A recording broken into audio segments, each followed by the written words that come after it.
queremos hacerlo. Ahora sí, vamos a entrar en Lucas capítulo 15.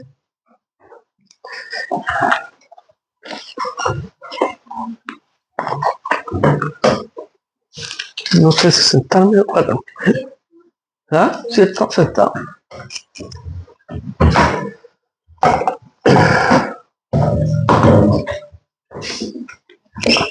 Ahí sí. ¿Qué?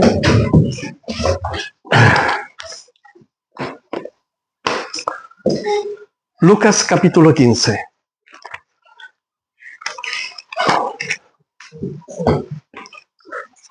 Jesús estamos en la parte final ya casi de su ministerio. Jesús tiene que ir a Jerusalén porque allí va a padecer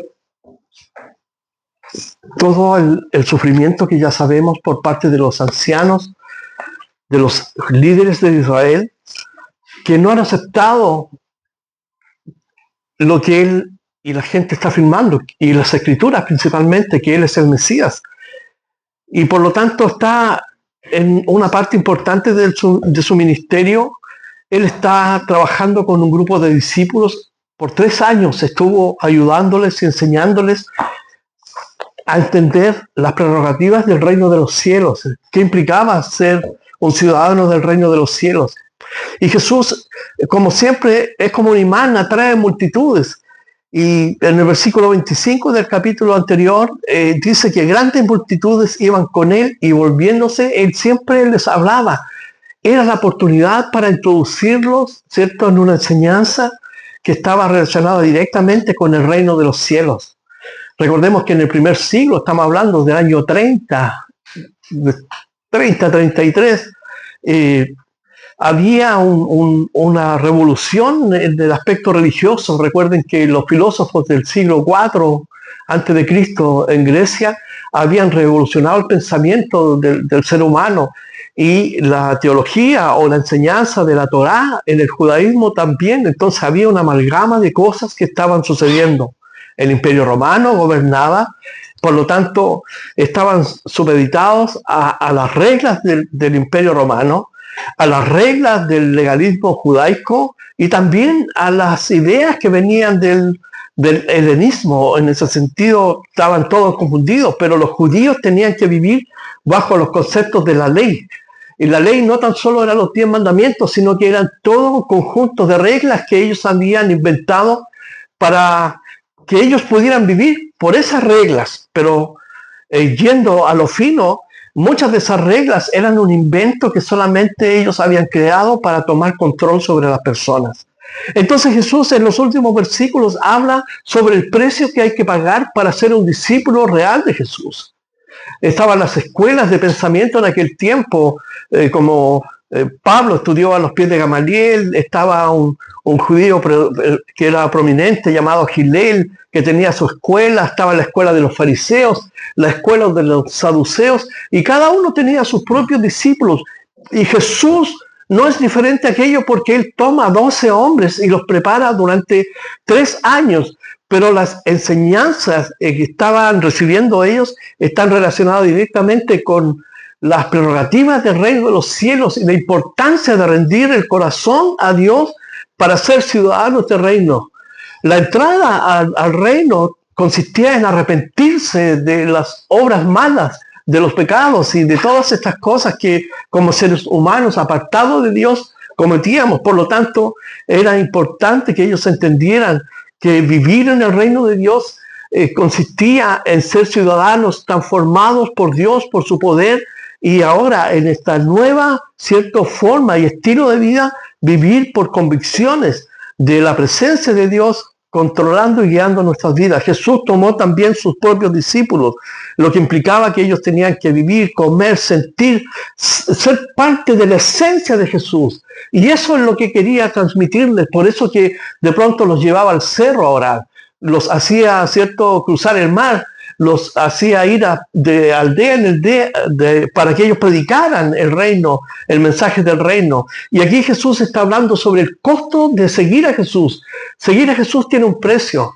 No es nada más una cuestión religiosa, tiene que ver con una entrega total y un sometimiento a las enseñanzas de Él como maestro y nosotros como discípulos. Somos discípulos de Jesús. Estamos en un proceso de aprendizaje, pero Él requiere de cada uno, ¿cierto?, que nosotros podamos rendir nuestras vidas absolutamente. Él usa ejemplos aquí, por ejemplo, del hombre que va a construir, y Él utiliza conceptos que hoy día, ¿cierto?, la ingeniería moderna de la construcción o cualquier ingeniería utilizaría como un anteproyecto, ¿cierto?, antes de construir cualquier cosa para establecer si es factible poder realizar una cosa. Pero Jesús lo dice de forma más sencilla, porque en el versículo 25 dice, si alguno viene a mí y no aborrece, bueno, eso está hablando de la prioridad, pero en el versículo 28 dice, porque ¿quién de vosotros queriendo edificar una torre no se sienta primero y calcula los gastos? Esto es en realidad una forma simple de decir,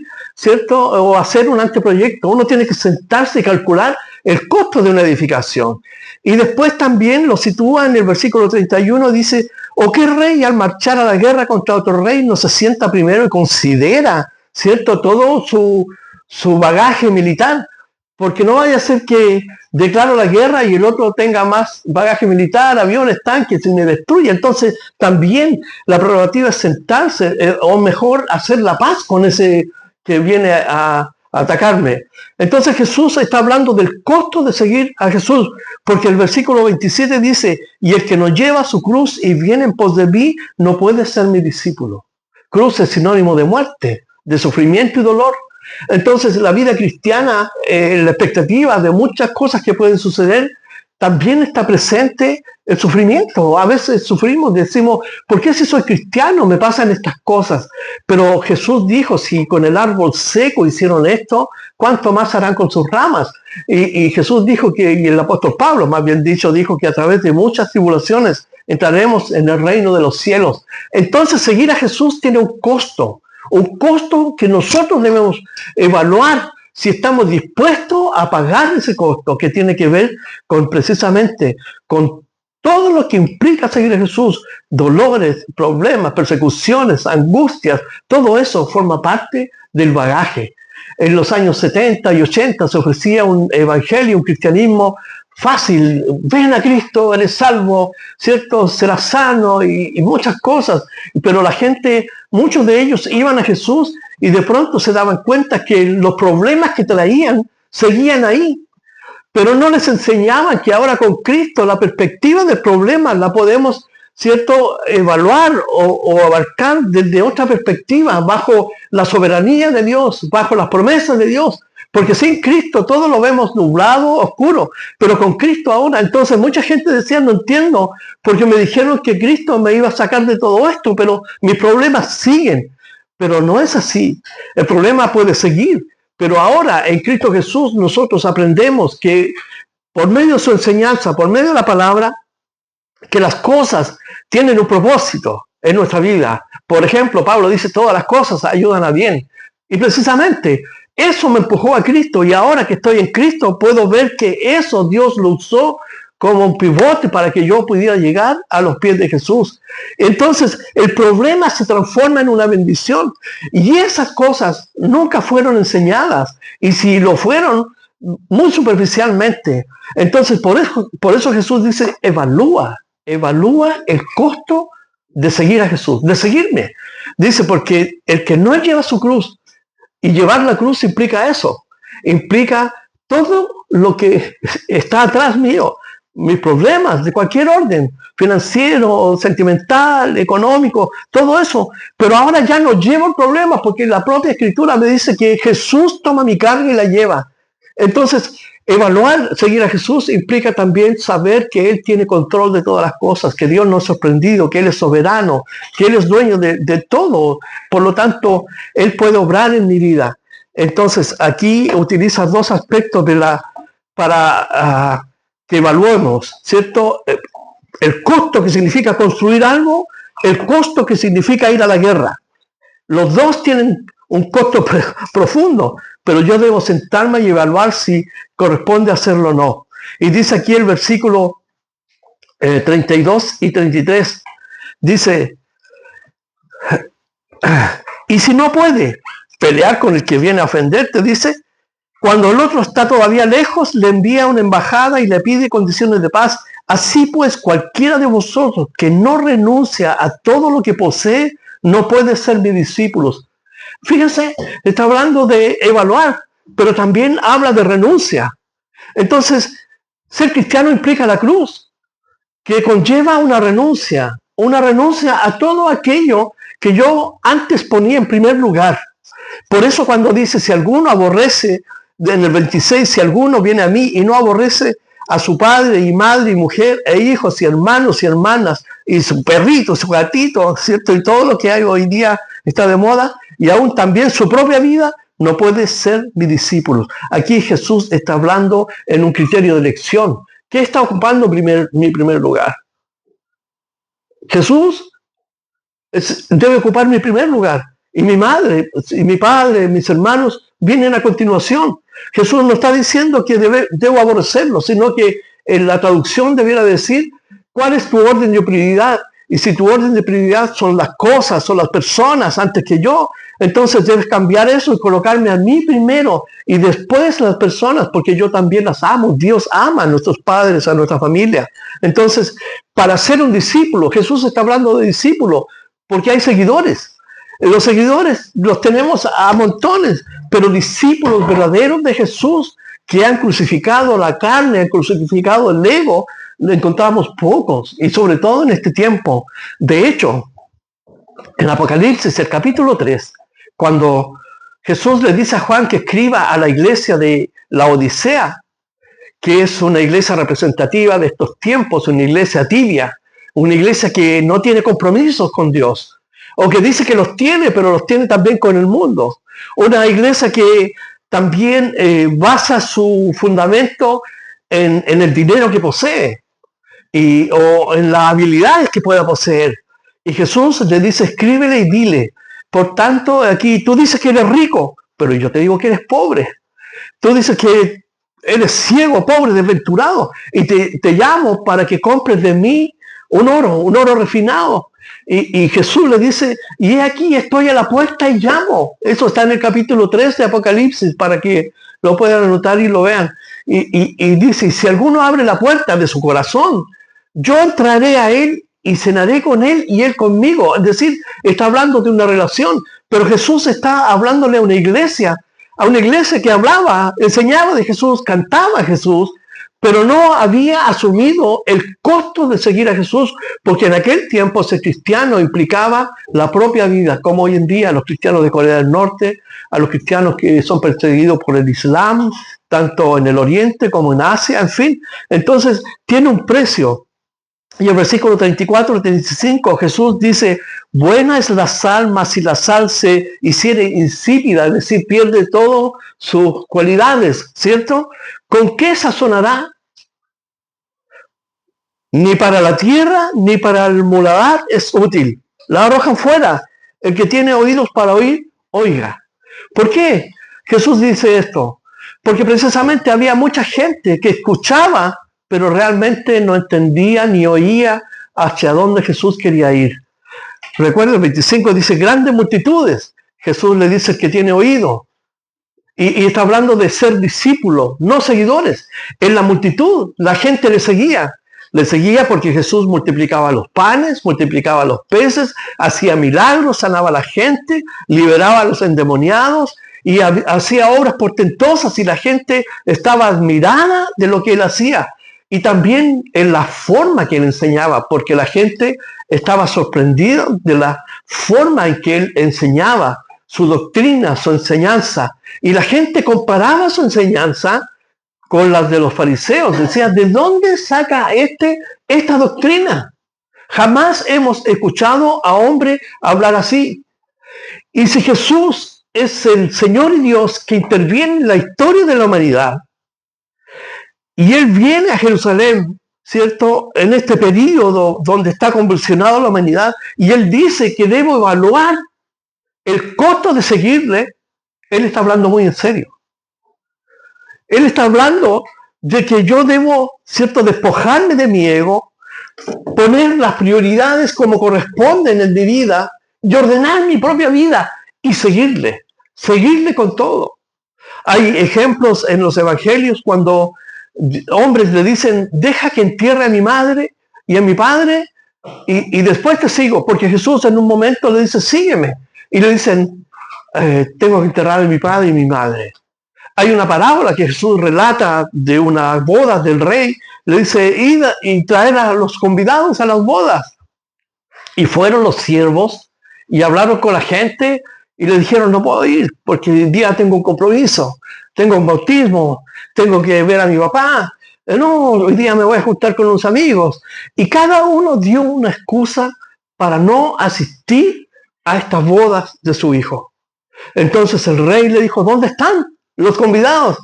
Y le dijo, todos presentaron excusas.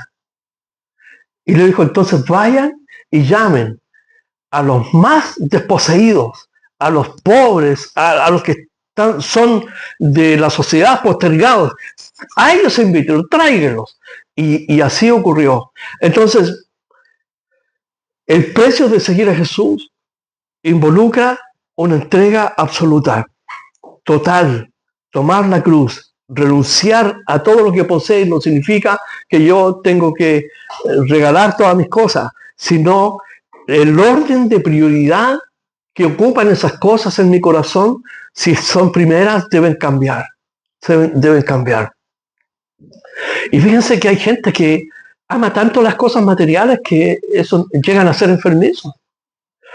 Cuando nosotros con Mónica, oramos para cambiar el vehículo porque era muy grande, muy gastador, y lo vendimos, gracias a Dios, y después seguimos orando para encontrar un nuevo vehículo. Y el tipo que era dueño del auto, ¿sabe? Cuando me subí, tomó un pañito y lo limpió. Y limpiaba aquí y limpiaba acá. Y la puerta, ¡ay, la puerta! Y una enfermedad por el auto. No nos convenía porque sabíamos que estaba un tipo que cuidaba bien las cosas, pero era su primer lugar. Era el todo para él. Me recuerdo cuando nos bajamos, tomó un pañito y empezó a limpiar el asiento, la cosa aquí, donde nosotros estuvimos por si no llegábamos a acuerdo. Entonces, de ese modo, expresaba lo que había en su corazón, su prioridad. Y muchas veces los cristianos, nosotros tenemos cosas materiales que ocupan el primer lugar, y Jesús entonces dice que debemos renunciar a ese orden de prioridades y cambiarlas para que Él ocupe el primer lugar. Es el costo de seguir a Jesús. Un cristiano, cuando toma la decisión, o una persona cuando toma la decisión de seguir a Jesús, es porque ha decidido entregar toda su vida, todos sus talentos, todas sus habilidades, su profesión, todo a Jesucristo. Y eso implica también nuestro carácter, nuestra forma, ¿cierto? Nuestro estilo de vida, todo nuestro ser. ¿Por qué? Porque Dios nos transforma, ¿cierto? Para que nosotros podamos ser hombres y mujeres usados para su reino. Dios quiere discípulos, no seguidores. Un seguidor no se va a comprometer con Cristo, pero un discípulo sí se va a comprometer con Jesús. Va a comprometer toda su vida, todo su ser. El versículo 1 del 15 dice, se acercaban a Jesús todos los publicanos. En ese diálogo que él estaba teniendo con las multitudes, se acercaban, fíjense, ¿quiénes? A Jesús todos los publicanos y pecadores para oírle. ¿Por qué? Porque Jesús, su mensaje siempre era seductor, era atractivo, porque la religión judía era más de actos externos de la religión. Era ir al templo, un sacrificio, pero eso no satisfacía la mente y el alma del ser humano. Lo único que puede satisfacer nuestro corazón es cuando la palabra de Dios nos toca realmente en nuestro corazón, y ellos estaban escuchando esta palabra que era novedosa, era lo llamativo, entonces se fueron acercando. Pero fíjense, ¿quiénes fueron? Los publicanos. Los publicanos eran judíos que eran considerados traidores, porque ellos extorsionaban a la gente por medio de los impuestos y eran sumamente ricos. Entonces eran tenidos como traidores, hombres que extorsionaban a la gente. Y los pecadores no era cualquier pecador, porque todos universalmente pecamos, pero eran pecadores que eran vistos por la sociedad como lo más último, como que nadie se quiere juntar con ellos. Si los trajéramos hoy en día, es como esos que viven en la calle, están durmiendo, pasado alcohol, sucios, ¿cierto? Todos desgreñados. Entonces que la sociedad los ve, ¿cierto? A ellos como lo último de la sociedad, lo último del ser humano. Entonces era una clase de pecadores, prostitutas, borrachos, ladrones, que andaban metidos en el ambiente, todo eso. Esta clase de gente se fue llegando a Jesús. Y los fariseos y los escribas, dicen, murmuraban diciendo, este a los pecadores recibe y con ellos come.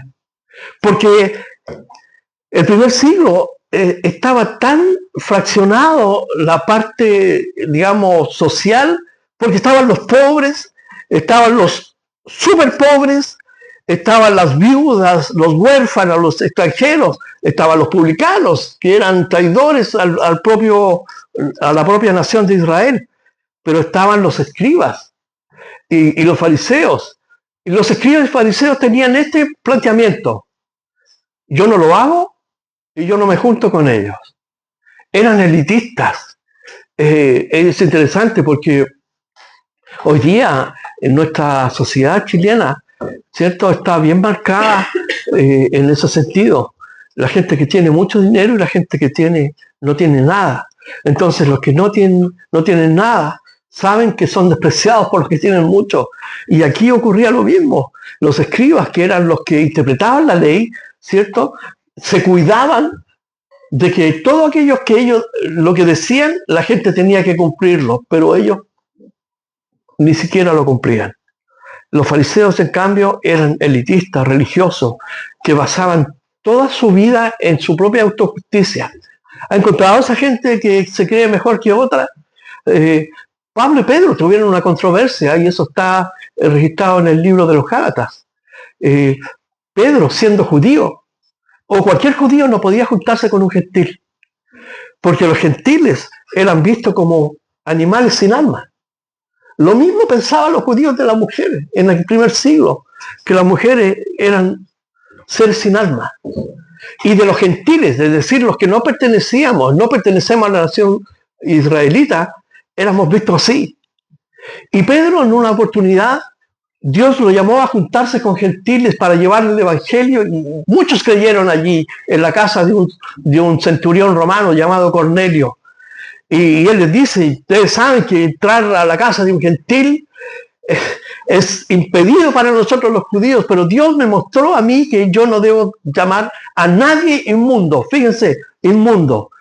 Porque lo que Dios ha restaurado, así se queda. Por lo tanto, vengo a hablarles de Jesucristo. Y un día el apóstol Pedro estaba con los gentiles y venía el apóstol Pablo. Y llegaron los judíos de Jerusalén también. Y el apóstol estaba ahí, Pablo. Y cuando Pedro vio que venían los judíos, porque no podía juntarse con los gentiles, se hizo el loco, así como empezó a rayar la pared y se fue para allá y se juntó con los judíos. Entonces, lo embargó una hipocresía. En realidad fue hipócrita porque quiso mostrarse como que no estaba con los gentiles. Y Pablo lo llama, le dice, ¿cómo es esto? Le dice. Te juntas primero con los gentiles y porque vienen los judíos y ahora te haces como que no los conoces. Eres un hipócrita, le dice. Eres un actor. Porque todavía estaba gobernado por ese sentimiento del judaísmo.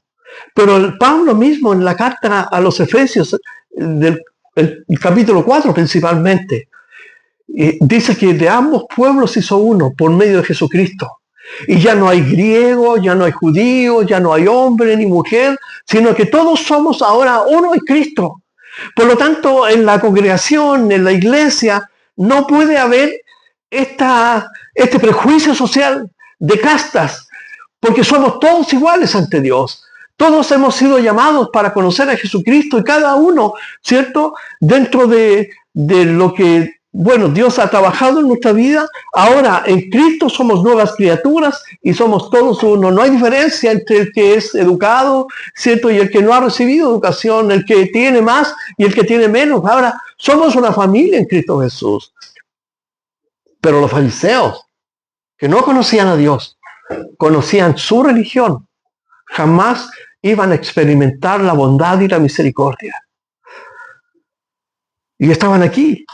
Y murmuraron con dos cosas contra Jesús. Primero, lo acusaron de qué.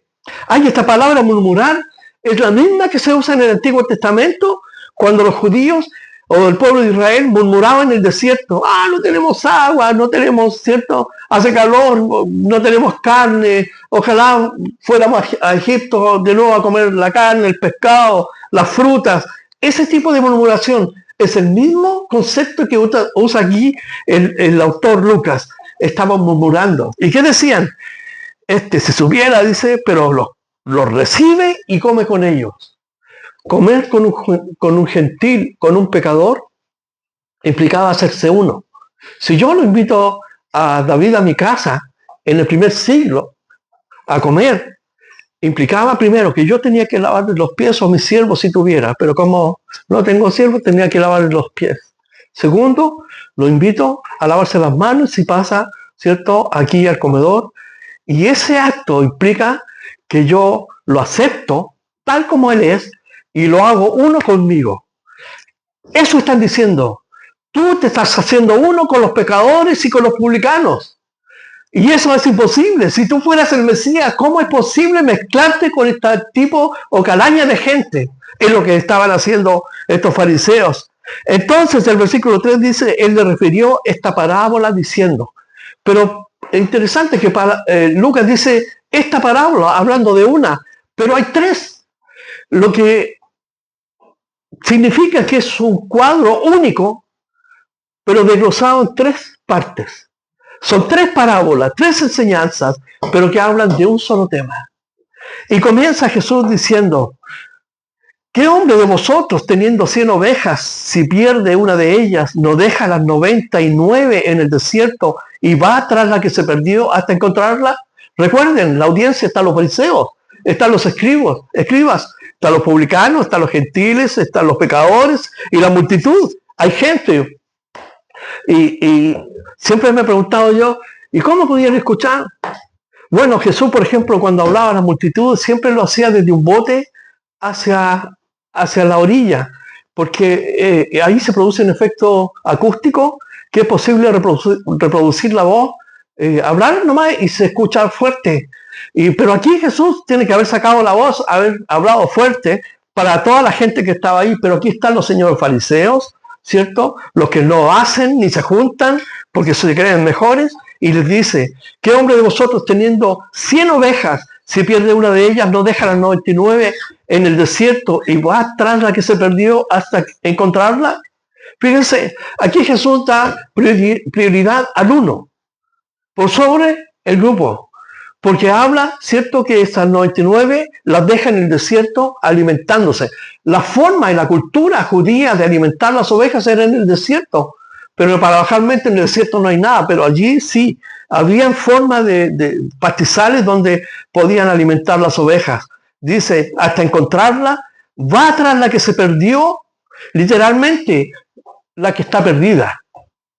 La que está perdida, porque está en el proceso de buscar y él no sabe si está perdida, se perdió literalmente sin poder hallarla, pero está en el proceso, está perdida. Entonces está en el proceso de encontrarla. El versículo 5 dice, cuando la encuentra, la pone sobre sus hombros gozosos.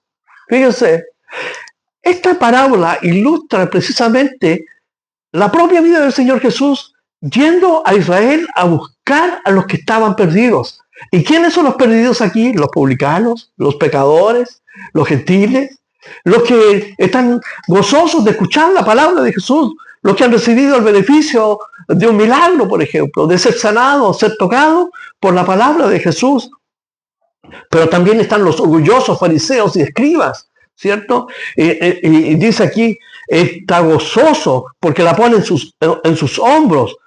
Y al llegar a casa, reúne a sus amigos y vecinos diciéndole, gozaos conmigo. Fíjense, va en forma particular, toma la oveja, esta es una aplicación, toma la oveja, la pone sobre sus hombros, que nos habla de salvación, de restauración personal, individual, por sobre el grupo, va y trabaja individualmente con esta oveja que estaba perdida ahora la toma, pero también la restaura socialmente. ¿Por qué? Porque llega a casa, reúne a sus amigos y vecinos diciéndole: gozaos conmigo porque he encontrado mi oveja que se había perdido. Entonces hay una restauración personal, pero también una restauración social. Y es interesante porque cuántas veces hemos visto: oye, pero yo conocí a este, era un drogadicto, era un perdido, pero mira, está cambiado, algo le pasó. Y precisamente Dios nos levanta. El salmista dice: Él levanta mi cabeza y es mi honra. Te puse por cabeza y no por cola. Entonces, cuando Dios restaura la vida de una persona, lo lleva precisamente a un lugar para que todos puedan verificar la obra que Jesús ya ha hecho. Porque cuando Jesús nos encuentra cara a cara, Él nos toma para sí mismo. Y es como metafóricamente nos pone sobre sus hombros. ¿Por qué? Porque Él hace una obra en nuestro corazón y Él mismo testifica, ¿cierto?, que ha encontrado la que se había perdido. Y fíjense que dice el versículo 7. Os digo que así habrá más gozo en el cielo por un pecador que se arrepiente que por 99 justos. Fíjense, por 99 justos que no necesitan de arrepentimiento. Porque los fariseos, en cierto modo, en su justicia personal, pensaban que ellos no necesitaban arrepentirse. Porque por un mérito sanguíneo, ellos se consideraban hijos de Abraham. Y ya eso era suficiente para que ellos creyeran que eran aceptados por Dios y eran salvos. Pero fíjense, aquí nos habla de en realidad, de una autojusticia, pero sin comunión con Dios. Hoy día tenemos muchas iglesias cristianas, muchos cristianos que nunca han experimentado la justicia de Dios en sus vidas. Es decir, que Dios justifica sus vidas porque han rendido todo su ser a Cristo. Dios nos justifica, Dios nos declara salvos. Pero más que eso, viven en su propia autojusticia religiosa, porque creen que van a la iglesia, porque creen que leen la Biblia, porque cantan, o porque se toca un instrumento. Ya somos parte de los salvos. No es así. No es así. Lo que nos va a mostrar Jesucristo, que Dios demanda es arrepentimiento, porque Él dice: os digo que así habrá más gozo en el cielo por un pecador que se arrepiente. Cada vez que una persona dobla su corazón delante de Dios y dice: Señor, yo te reconozco, te he ofendido, soy un pecador, no he vivido conforme a tus principios. En el cielo hay gozo, dice. Y continúa Jesús en el versículo 8 con otra parábola, la moneda perdida. La primera parábola es de la oveja perdida y la segunda, la moneda perdida.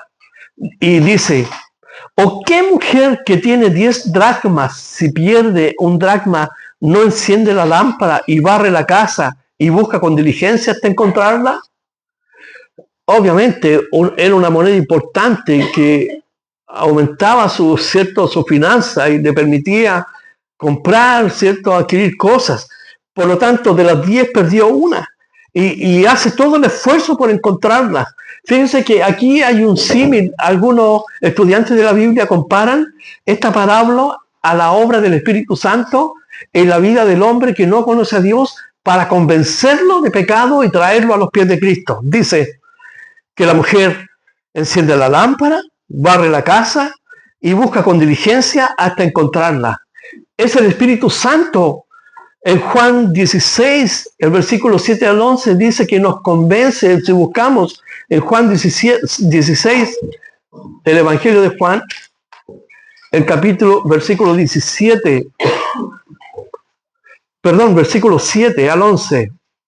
Juan 16, del 7 al 11. Dice así: pero yo os digo a la verdad, os conviene que yo me vaya, porque si no me fuera, el Paracleto, que es literalmente el término que usa Jesús para referirse a un abogado, el para, que es el que está al lado de Cleto, con el fin de ayudarlo. Entonces está hablando de un abogado. El escritor usa el término consolador, pero literalmente debiera decir el abogado. Si no me fuera, el abogado no vendría a vosotros, mas si me fuere, os lo enviaré.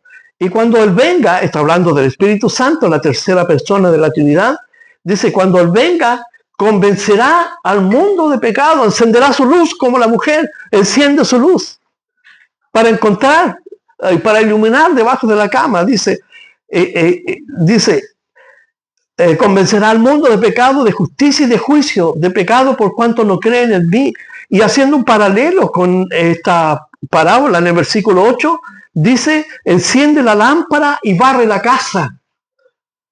Y busca con diligencia hasta encontrarla. Entonces, ¿qué hace el Espíritu Santo? Nos muestra nuestro corazón y nos expone nuestra realidad delante de Dios. Y eso nos debiera provocar en nosotros un arrepentimiento sincero, honesto delante de Dios, porque es Dios mismo descubriendo las cosas oscuras de nuestra vida, de nuestra mente, nuestras propias obras, que por no conocer a Dios son malas y nos condenan, porque la paga del pecado es condenación. Pero el Espíritu Santo interviene en la vida de nosotros para traernos a Cristo, dice el versículo 9 de Lucas. Y cuando la encuentra, reúne sus amigas y vecinas diciendo, gozaos conmigo porque he encontrado la dracma que había perdido. Así os digo, fíjense, nuevamente, que hay gozo delante de los ángeles de Dios por un pecador que se arrepiente. En la parábola anterior dice, os digo que habrá más gozo en el cielo por un pecador que se arrepiente. Y aquí dice que hay gozo delante de los ángeles. Porque un hombre, una mujer, ha podido comprender en virtud de la obra que el Espíritu Santo ha hecho en su corazón, mostrándole su condición separado de Dios. Y ahora hay arrepentimiento y llega entonces a los pies de Cristo. Arrepentimiento implica la voluntad entregada, mis sentimientos, mis emociones, mi espíritu, todo mi ser, mi cuerpo, todo está entregado a Dios. Y cuando eso ocurre, entonces hay gozo delante de los cielos. Y continúa con una tercera parábola diciendo, también dijo, un hombre tenía 2 hijos. Esta es una de las parábolas juntamente con las de las 100 ovejas, donde se ha cantado, se ha enseñado, pero una cantidad de veces increíble. Grandes hombres de Dios han escrito sobre estas 2 parábolas. Y dice así, recuerden, están los fariseos, los publicanos, los gentiles, los pecadores. Dice, un hombre tenía 2 hijos y el menor de ellos dijo a su padre, Padre, dame la parte de los bienes que me corresponde, y le repartió los bienes. En la cultura judía, un hijo recibía los bienes solamente cuando su padre moría, como herencia. Pero aquí el hijo es osado y va al padre y le dice, dame mis bienes. Imagínate, un hijo que lo tiene todo, absolutamente de todo. Piensa, su pieza, su buen auto, su buen ingreso mensual, todo. Pero él quería todo, la parte que le correspondía cuando el padre falleciera para él. Dice, y el padre le repartió los bienes. No muchos días después, juntándolo todo, el hijo menor se fue lejos a una provincia apartada y allí desperdició sus bienes viviendo, ¿cómo vivía? Perdidamente. Es decir, se entregó a un hedonismo absoluto. Todo tipo de placeres. Imagínate que se haya ido a Roma, la capital del hedonismo. Allí el tipo experimentó todo, absolutamente todo. Y dice el 14, y cuando todo lo hubo malgastado, vino una gran hambre en aquella provincia y comenzó a faltarle. Y fue y se arrimó a uno de los ciudadanos de aquella tierra, el cual le envió a su hacienda para que apacentase cerdos. Y esto era una bofetada a un judío, porque la ley impedía comer carne de cerdos. Podían criarlos, pero no podían comerlos. No podían juntarse. Y muchos judíos, en rebelión contra Dios, criaban cerdos aparte, como para tener ingresos. Y aquí, imagínate, sale de un ambiente ideal, donde tenía de todo. Y ahora Le faltó todo. Un tipo le dice, anda a trabajar con los cerdos, con los chanchos. Y uno sabe qué implica los cerdos.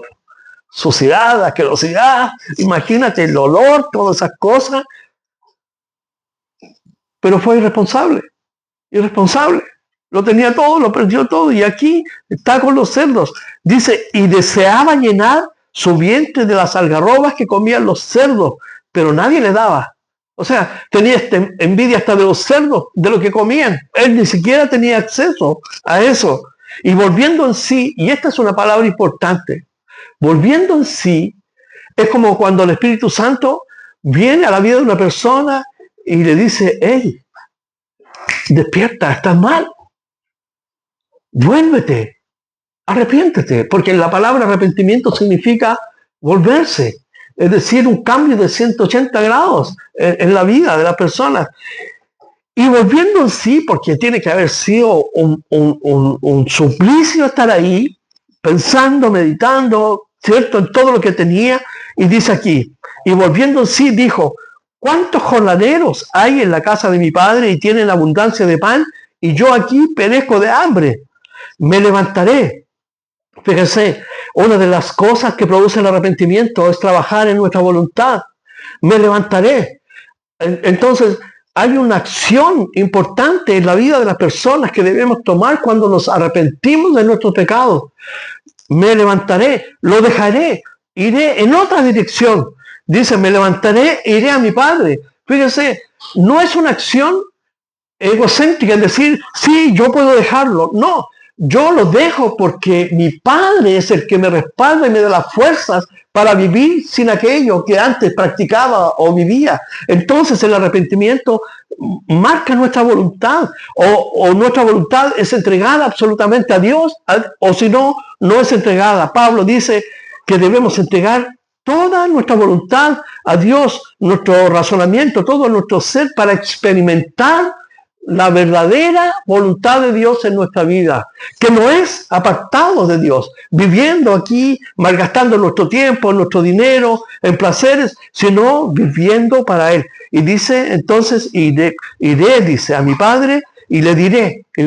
La confesión es importante en la vida del hombre que ama a Dios. La confesión, Señor, me equivoqué, perdóname, ayúdame, Señor, dame fuerza, voy a ti. Y le diré, Padre, he pecado contra el cielo y contra ti. Y eso produce libertad en el ser humano. Jesús dijo, yo he venido para que tengan vida en abundancia. Y muchas veces hay pecados que son sutiles, pero que esclavizan. Y el apóstol Pedro y el mismo Señor nos enseña que todo cuanto domina nuestra vida se convierte en Señor de nuestra vida. Y muchas veces hay cosas sutiles que toman control de nuestro ser. Por eso Jesús habló de llevar la cruz, de ser un discípulo con una convicción absoluta, de entregarse y rendirse a Él. Y aquí está entonces diciendo, he pecado contra ti, la confesión es importante. El 19 dice, ya no soy digno de ser llamado tu hijo, hazme como uno de tus jornaleros. Fíjense que en la casa del Padre estaba la familia, estaban los siervos y estaban los jornaleros que contrataba por día. Y él dice, yo soy tan indigno que ni siquiera soy digno de ser tu siervo. Quiero ser como un jornalero. Porque él vio la condición de su corazón, a dónde había llegado, lo que había desperdiciado, el dolor que le había provocado al Padre, porque dijo, he pecado contra el cielo y contra ti. Porque vulneró una de las prácticas que se ejercían en el primer siglo. Él tenía que haber esperado a su padre que falleciera, pero él se anticipó, se precipitó. ¿Por qué? Porque es como los jóvenes de hoy día, que quieren todo inmediatamente, ¿cierto? Quieren una casa, un auto, quieren un trabajo, no les gusta el trabajo, se cambian, ¿cierto? Hay toda una evolución en el pensamiento de los jóvenes hoy en día. Y este joven no es distinto a los jóvenes de hoy en día. Todo rápido. Y no tan solo los jóvenes, también adultos. Quiero esto, me compraré esto. Entonces Jesús nos hace un llamado a las prioridades. Dice, y levantándose, fíjense que el arrepentimiento tiene también un clímax, que es el reconocer, es entregar la voluntad, y el 20, levantándose. accionar hacia Dios, ir hacia Dios. Y levantándose, vino a su padre. Y cuando aún estaba de lejos, dice, lo vio su padre. ¿Por qué? Porque Dios es omnisciente. Dios sabe dónde estamos. Dios sabe nuestra condición. Dice, y levantándose, vino a su padre. Y cuando aún estaba lejos, lo vio su padre. Dice, y fue movido a misericordia. Y corrió. Y esto representa un cuadro maravilloso de quién es Dios para el ser humano. Es un Dios que cuando nos arrepentimos, nos entregamos a Él, se mueve a misericordia. Él nos ama. Él viene a nosotros. Él corre a nosotros. Porque nos ama y quiere tener esa relación íntima. Entonces dice, y fue movido a misericordia y corrió y se echó sobre su cuello y le besó. Habla de una intimidad, de una relación profunda, personal.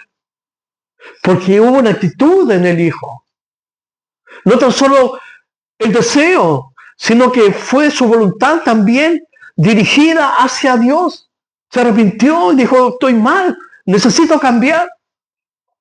Porque nos habla solamente del aspecto económico, la financiero, que gastó dinero, pero no nos habla de su carácter, y puede ser que haya tenido más carácter, haya sido un tipo, bueno, como nosotros podemos encontrar hoy en día. Dice que el padre lo besó y el hijo le dijo, Padre, he pecado contra el cielo y contra ti, y ya no soy digno de ser llamado tu hijo. La comprensión de su condición llegó a tal punto que él se consideraba indigno. Y aquí, fíjense que hay dos cosas que tenemos que observar. Primero, el diablo quiere hacernos sentir así, miserables, indignos, que no vales nada.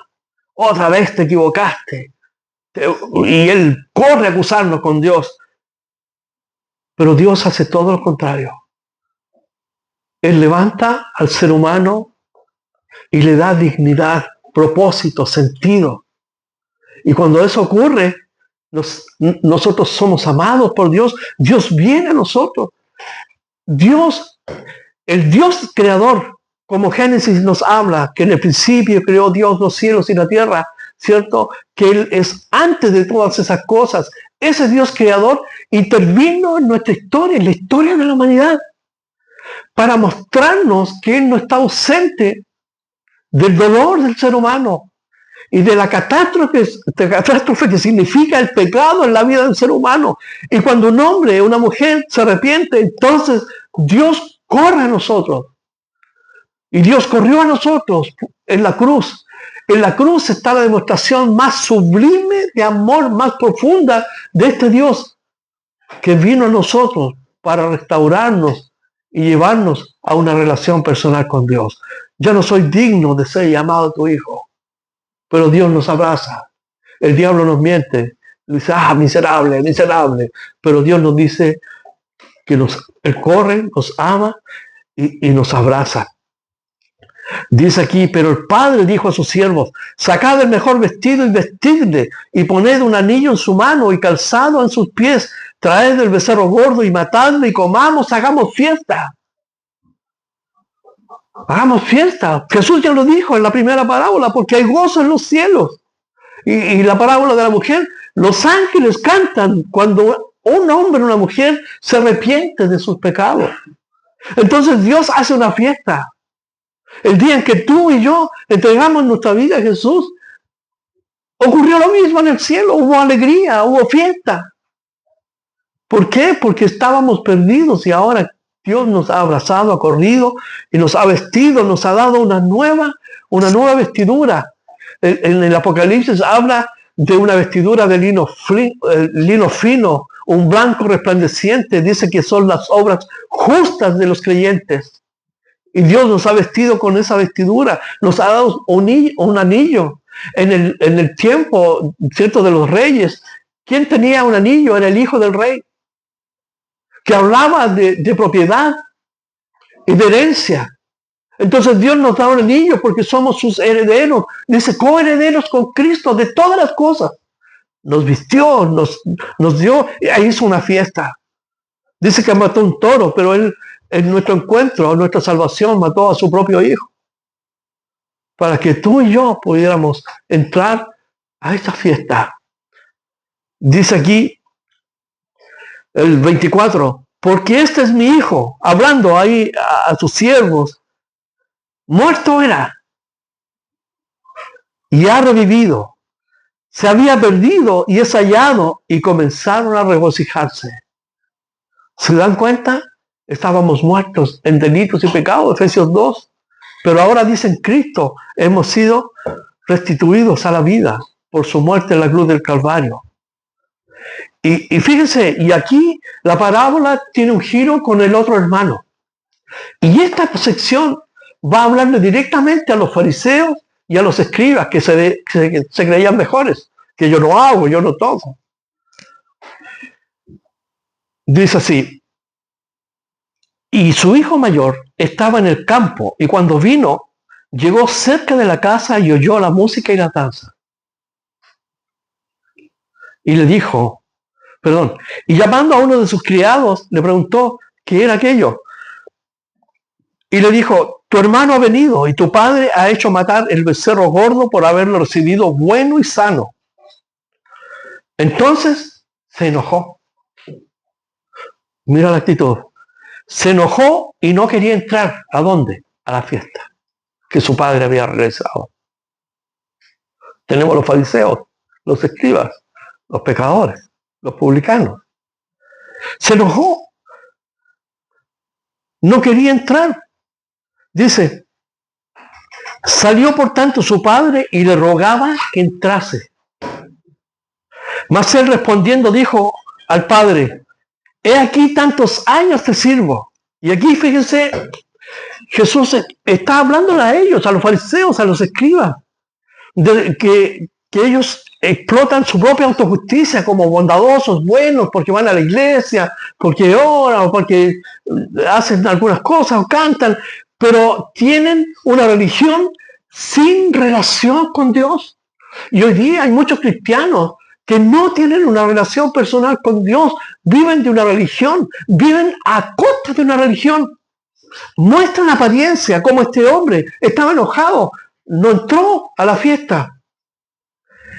Y en la comunidad cristiana somos llamados a participar del gozo de Dios. Somos parte de esta relación con Dios, y en esta relación nosotros tenemos que disfrutar de este gozo, de formar parte del pueblo de Dios. Pero hay hombres y mujeres en la iglesia actual que no participan porque tienen una concepción de vida distinta. Piensan que hacer un par de cosas es suficiente, pero hay un precio que pagar para servir a Jesucristo. Hay un costo que se debe pagar. Y este hombre no quería nada de eso. Tanto que salió su padre y le dijo, entra, era súper egoísta, estaba ensimismado. Mas él respondiendo dijo, padre, he aquí tantos años te sirvo, no habiéndote desobedecido jamás. Y nunca más me has dado ni un cabrito para gozarme con mis amigos. Pero cuando, fíjense en la expresión que usa, cuando vino tu hijo,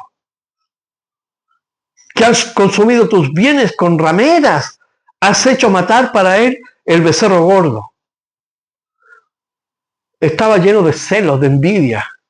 Su religiosidad nublaba la bondad, la misericordia que alguien puede tener, o compasión por un ser que no conoce a Dios.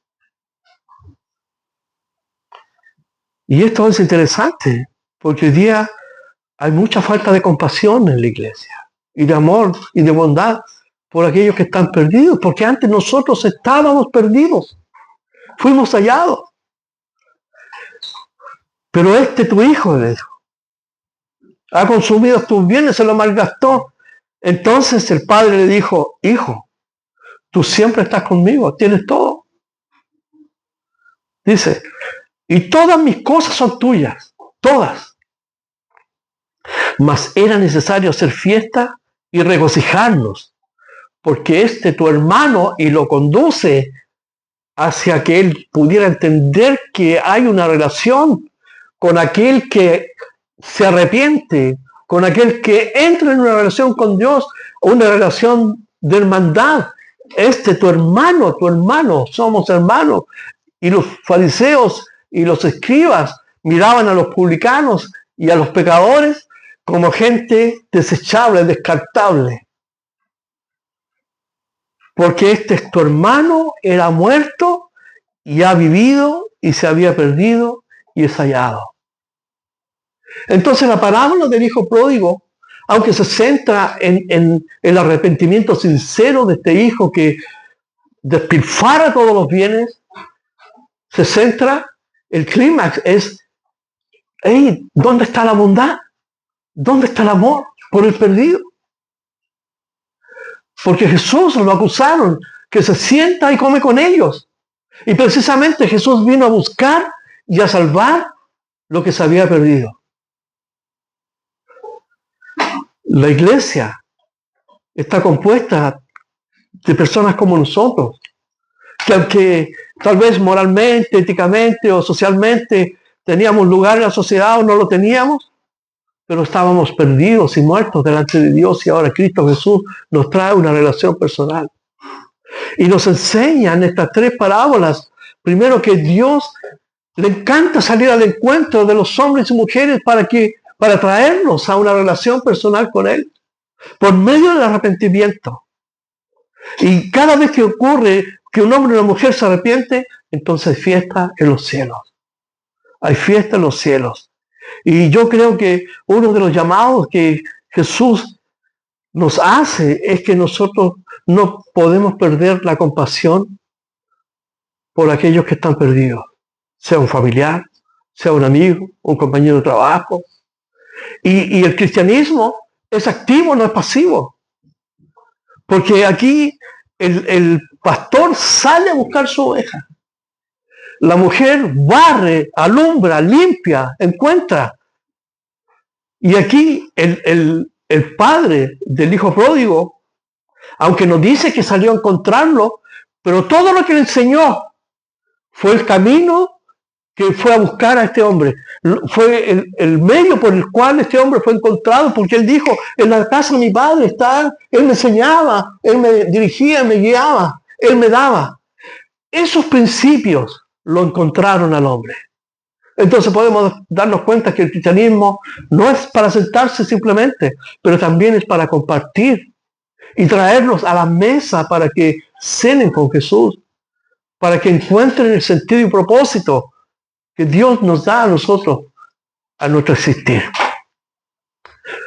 Entonces tenemos la posibilidad de, cuando Dios ponga a alguien cerca nuestro, de hablarle del amor de Dios, de compartirle de Jesucristo, y eso es importante. Propagar el mensaje del reino de los cielos por medio, ¿cierto?, del amor, por medio de la compasión, por medio de un acto que pueda cautivar a una persona que está lejos de Dios, que ha sido seducida tal vez por la religión. Pero cuando alguien es seducido por Jesucristo, la vida cambia absolutamente. Somos transformados totalmente para vivir para el Señor. Vamos a orar. Padre, queremos darte gracias por esta gran enseñanza, Señor, de estas parábolas que nos sitúan, Señor, en nuestro propio contexto personal, Señor, de cuando tú nos salvaste, de cuando transformaste nuestra vida, Señor, y lo sigues haciendo. Padre, que el precio que tengamos que pagar por seguirte, Señor, no importa, Señor, porque queremos seguirte donde tú, Señor, nos guíes.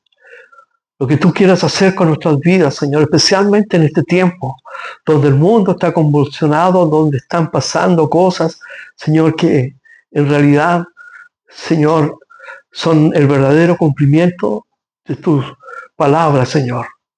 Por lo mismo, Señor, que estemos en realidad tan apegados a ti como verdaderos discípulos, Señor, de ti. Señor, que podamos tomar nuestra cruz verdaderamente y dejar nuestro ego morir allí, Señor. Nuestra carne, nuestros gustos, Señor, nuestras prioridades, Señor. Si cosas que están ocupando el primer lugar, seas tú el primer lugar, Señor, siempre. Para ser un verdadero discípulo, Señor. Y seguirte con todo nuestro amor. Señor, te damos gracias por este año que iniciamos. Que sea un año de un compromiso contigo, Señor, contigo. Más que con la congregación, contigo, con tu palabra, Señor, para ser, Señor, dignos discípulos de seguirte a ti, Señor. Que tu Espíritu Santo trabaje en nuestra mente, en nuestro corazón, que barra las cosas que no son agradables a ti, Señor, de nuestro corazón, de nuestra mente, y que ilumine la luz de Cristo, tu palabra, en nuestro ser, para vivir conforme a tu voluntad, que tengamos la fuerza para entregar nuestra voluntad, Señor, no tan solo en nuestra mente, sino un accionar diario delante de ti, Señor, buscándote en oración, leyendo tu palabra, Señor, pero también viviendo una vida práctica para ti, Señor, cada día. En el nombre de Jesús, Señor, bendice todas las familias que están aquí, las que están a través, Señor, de online, Señor, para que tú los guardes y los bendigas, Señor, en todo lo que tú tienes para nosotros este año, Señor. En el nombre de Jesús. Amén. Amén. Bien. Vamos a orar por Rosemary cuando cantemos.